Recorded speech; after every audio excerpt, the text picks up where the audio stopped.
Wherever you go, whatever you do, throw a little at it. Omax, Vest and Briefs. Sabarimala Ayyappan கோயிலில் தங்கம் மற்றும் காணிக்கை பணம் திருடப்பட்ட வழக்கை சிபிஐ விசாரிக்க வேண்டும் என சபரிமலை ஐயப்ப சேவா சமாஜம் தமிழக அரசு மற்றும் கேரள அரசை வலியுறுத்தியுள்ளது. சபரிமலை செல்லும் ஐயப்ப பக்தர்களுக்கான அடிப்படை வசதிகள் மற்றும் கேரள அரசு மேற்கொள்ள வேண்டிய நடவடிக்கைகள் குறித்து சபரிமலை ஐயப்ப சேவா சமாஜம் தேசிய தலைவர் முருகன் ஆர் செல்வன் சென்னை சேப்பாக்கத்தில் செய்தியாளர்களை சந்தித்தார். அப்போது சபரிமலை கோயிலில் ஒரு நாளைக்கு 70,000 பேர் மட்டுமே தரிசனம் செய்ய முடியும் என்ற நிலையில் அதற்கும் மேலாக வரும் கூட்டத்தை கட்டுப்படுத்த நடவடிக்கை எடுக்க வேண்டும் என வலியுறுத்தினார். தமிழ்நாட்டின் அனைத்து மாவட்ட தலைமையகத்திலிருந்தும் பம்பை வரை சிறப்பு பேருந்துகளை இயக்க வேண்டும் என கூறினார்.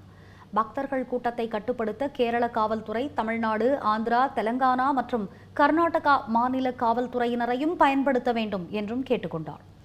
தரிசன வரிசையில் நீண்ட நேரம் காத்திருக்கும் பக்தர்களுக்கு தண்ணீர், அன்னதானம் மற்றும் சுத்தமான கழிப்பறை வசதிகளை செய்து தர வேண்டும் எனவும் கோரிக்கை விடுத்தார். மேலும் சபரிமலை ஐயப்பன் கோயிலில் காணிக்கை பணம் மற்றும் தங்கம் திருடப்பட்டது தொடர்பான வழக்குகளை சிபிஐ விசாரிக்க வேண்டும் என்று அவர் வலியுறுத்தினார். ஒரு ஐயப்ப பக்தர்கள் காணிக்கையாக கொடுக்குற பணம் அவங்களோட உழைப்பில் சேமிப்பில் வர்ற சின்ன சின்ன ஒரு சேமிப்பாக காணிக்கையாக கொடுத்த பணம் எப்படி திருடு போயிருக்குங்கிறது எல்லாருக்கும் தெரிஞ்ச விஷயம். தங்கத்தகடை கொண்டு அங்கேருந்து சென்னையில் ஒரு கம்பெனியில் அதை காப்பராக மாற்றி அதுக்கப்புறம் இப்போ என்ன போயிட்டுருக்குங்கிறது எல்லாருக்கும் தெரிஞ்ச விஷயம். அதை ஆரம்பத்தில் கேரளா போலீஸ் முன்னால் இருந்த அரசாங்கம் அது என்கொயரி பண்ணுறதுக்கு கூட விசாரணை பண்ணுறதுக்கு கூட ரெடி இல்லாமல் இருந்துச்சு.